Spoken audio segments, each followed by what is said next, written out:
हे mister नुमाली miss यार, आज का ये रिव्यू आप फैमिली में इजीली बैठकर नहीं देख सकोगे, तो इसलिए अगर आपकी फैमिली इतनी ओपन माइंडेड नहीं है, सेपरेटली बैठ कर ये वीडियो देखें, क्योंकि नूरा के साथ यहाँ पर हो गई है ज्यादती। लेटेस्ट एपिसोड में क्या सलार ने उसकी इज्जत लूटी या नहीं लूटी, उस रात एग्जैक्टली क्या हुआ था, क्या सिनेरियो बना था, क्या होगा नेक्स्ट एपिसोड में, बख्तावर की लेटेस्ट और अगली एपिसोड खास तौर पे बहुत ही ज्यादा इंटरेस्टिंग होने वाली है, और आज की ये वीडियो भी। तो फिर वीडियो कर दे जल्दी से लाइक, सब्सक्राइब और साथ में बेल आइकन का बटन जरूर दबा दीजिएगा ताकि हम स्टार्ट कर सकें बहुत ही सुपर डुपर रिव्यू। तो चले आगे बढ़ते हैं।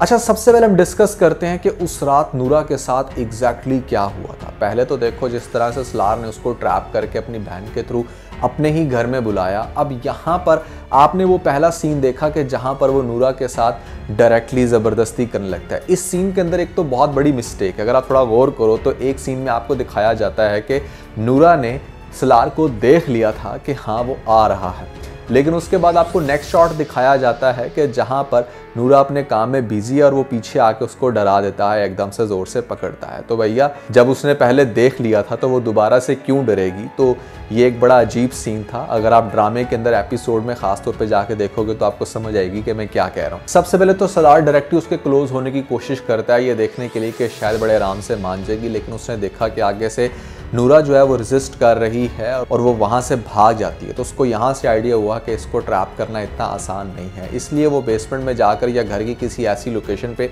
जहाँ पर ज़्यादा लोग नहीं होते वहाँ पर उससे चाय मंगवाता है। अब जब वो उससे चाय मंगवाएगा तो यहाँ पर और पास में कोई नहीं है, तो आपको दिखाया जाएगा कि वो नूरा के साथ बड़ी इमोशनल बातें पहले करके, साथ में जब नूरा उसकी इमोशनल फूल बन गई, यहाँ पर उसको ये कह रही है कि आप मेरे से नाराज़ तो नहीं हैं, मैंने कुछ गलत तो नहीं कर दिया। तो आगे से उसका अगेन मजाक उड़ाता है कि तुम्हें क्या लगता है कि मैं तुम्हारे साथ शादी करूँगा।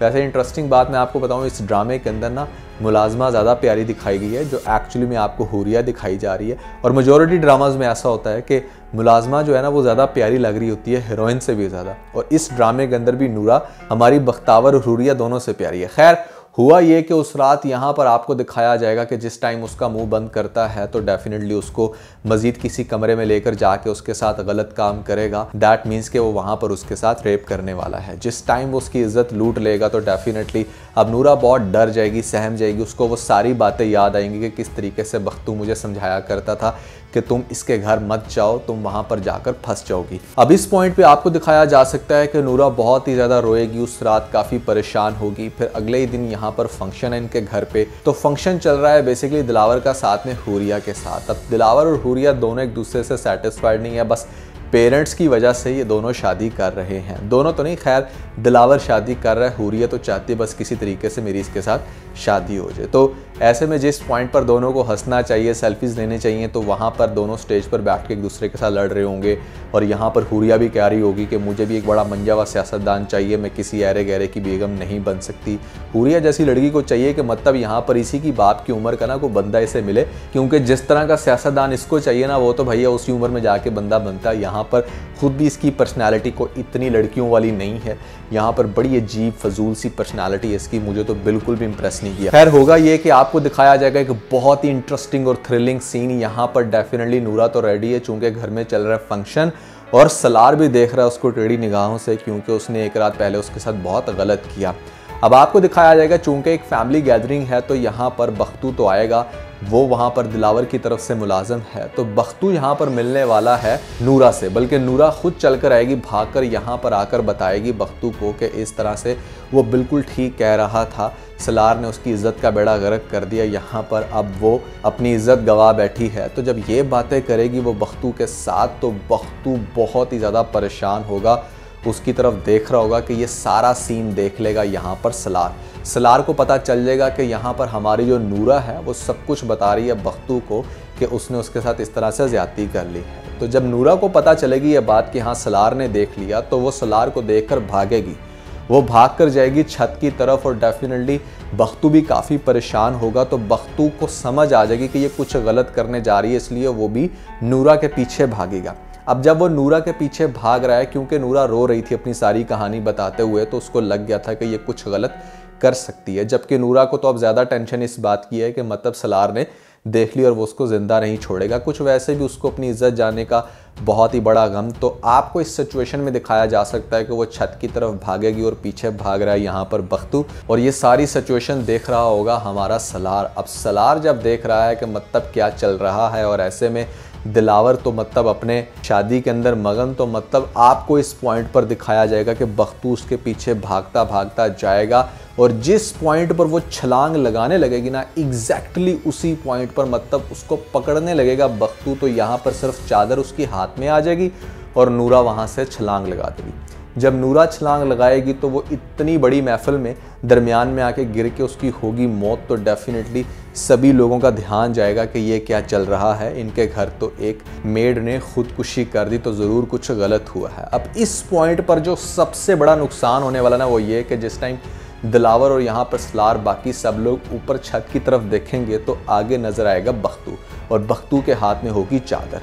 अब डेफिनेटली बख्तू इतना तो बच्चा है नहीं, यहाँ पर उसको सारी गेम समझ आ जाएगी कि इन सब लोगों को ये लग रहा है कि शायद मैंने इसको धक्का दिया या मैंने इसके साथ कुछ गलत करके इसको जान से मार दिया। तो ये चीज़ देखकर बख्तू वहाँ से भागेगा और बख्तू के पीछे सभी लोग, और यहाँ पर बख्तू उनके हाथ तो नहीं आएगा। लेकिन इंटरेस्टिंग बात ये है कि पुलिस में रिपोर्ट करवा दी जाएगी ऑन द स्पॉट, और यहाँ पर पुलिस फिर छापे मारेगी। अब यहाँ पर जो सबसे ज़्यादा मजाकिया बात है ना, वो ये कि भाई बख्तू तो एक्चुअली में लड़की है, लड़का तो वो है नहीं, तो वो किस चीज़ से डर रही है। पहली बात तो ये है कि उसको डरना नहीं चाहिए यहाँ पर, इसलिए कि कोई उसको पहचान ना ले। भाई तू भाग के आ घर में, और घर में आके अपने वापस लड़की वाले रूप में आ जा जो तू एक्चुअली में है।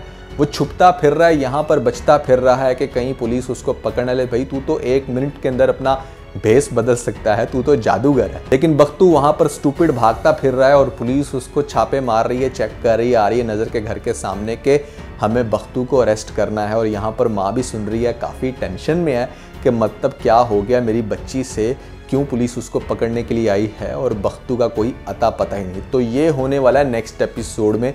बहुत ही ज़्यादा इजी था बख्तू के लिए पुलिस से तो बचना, कि मतलब घर में आके फ़ौरन से लड़की के रूप में कन्वर्ट करके खुद को कहती कि बख्तू तो मतलब घर में आया ही नहीं। खैर भैया इस तरह से होगा ये कि मुझे ऐसा लगता है कि नेक्स्ट एपिसोड में डेफिनेटली अगली 1-2 एपिसोड यही दिखाया जाएगा कि यहाँ पर नूरा का शायद हो पोस्टमार्टम, और पोस्टमार्टम रिपोर्ट से पता चले कि नूरा के साथ तो ज्यादती हुई थी। ड्रामे को मज़ीद इंटरेस्टिंग बनाने के लिए ये लोग क्या कर सकते हैं कि डीएनए रिपोर्ट से वेरीफाई करें कि किसने उसके साथ गलत किया, और यहाँ पर जब इस चीज़ को फर्दर इन्वेस्टिगेट किया जाएगा तो डेफिनेटली बख्तू तो कुछ कर ही नहीं सकता, क्योंकि बख्तू के पास तो ज्यादती करने वाला सामान है ही नहीं। यहाँ पर जिसके पास है वही पकड़ा जाएगा ना। सबको इन्वेस्टिगेशन के कटहरे में जब बिठाया जाएगा पता चलेगा कि हाँ भाई यहाँ पर तो सलार था। और फिर इंटरेस्टिंगली आपको केस को क्लोज करने के लिए ये भी दिखाया जा सकता है, मज़ीद ड्रामेटिक बनाने के लिए, कि सलार ने पुलिस वालों को पैसे दे के केस को रफा दफा कर दिया। लेकिन हमारे पास वही पुलिस ऑफिसर आ गया जो बाहर ट्रेनिंग लेने के लिए गया था, और यहाँ पर अच्छी ट्रेनिंग लेकर आया, मज़ीद सीख के आया कि कैसे पकड़ा जाता है मुजरिम को। तो यहाँ पर आके बताए सबको कि भैया जिस बख्तू के पीछे ये सब लोग भाग रहे हैं ना, वो तो एक्चुअली में लड़की है। सबसे बड़ा भांडा वो फोड़े। और यहाँ पर फिर दिलावर की सपोर्ट और बाकी लोगों के साथ जो एक्चुअली में इस केस में इंटरेस्टेड हों, पता लगवाएं कि आखिर नूरा की डेथ क्यों हुई। तो नूरा की डेथ के बाद डेफिनेटली ड्रामा इंटरेस्टिंग तो होगा। यहाँ पर 5-6 एपिसोड्स तो बड़े आराम से दिखाई जा सकती हैं कि एक्चुअली में नूरा की डेथ क्यों हुई, किस वजह से हुई, बख्तू कहाँ पे है। तो कुछ ड्रामे के अंदर मसाला एटलीस्ट ऐड होता हुआ नज़र आ रहा है, और इस पॉइंट पर मैं कहूँगा कि बख्तावर ड्रामा काफ़ी इंटरेस्टिंग हो गया। सबसे ज़्यादा इंटरेस्टिंग मज़ीद हो सकता है कि अगर यहाँ पर दिखा दी जाए कि दिलावर ने शादी नहीं की हुरिया के साथ, उसने शादी से कर दिया इनकार, मज़ीद थ्रिल ऐड हो जाए ड्रामे के अंदर। और पीछे फहद बेचारा परेशान कि भाई मेरी तो इंगेजमेंट हो गई थी, या हो सकता है कि मतलब निकाह के भी काफ़ी करीब, कहाँ चली गई बख्तू, सॉरी उसकी तो बख्तावर है। तो एक अजीब मतलब बड़ी कमाल की खिचड़ी बन गई, और खिचड़ी का मुझे तो काफ़ी मज़ा आ रहा है। आप लोगों को कैसा लग रहा है बख्तावर ड्रामा, ज़रूर बताइएगा नीचे मुझे कमेंट सेक्शन में। तो दोस्तों आप लोगों के लिए बहुत ही कमाल की इंटरेस्टिंग लिस्ट बनाई है मैंने। यहाँ पर लिस्ट कुछ इस तरह से कि ऐसे 5 ड्रामे जो आपको बांध देंगे। कौन से हैं ड्रामे, ऊपर लिंक पे क्लिक करके वीडियो देख के अपना फीडबैक मुझे ज़रूर दीजिएगा।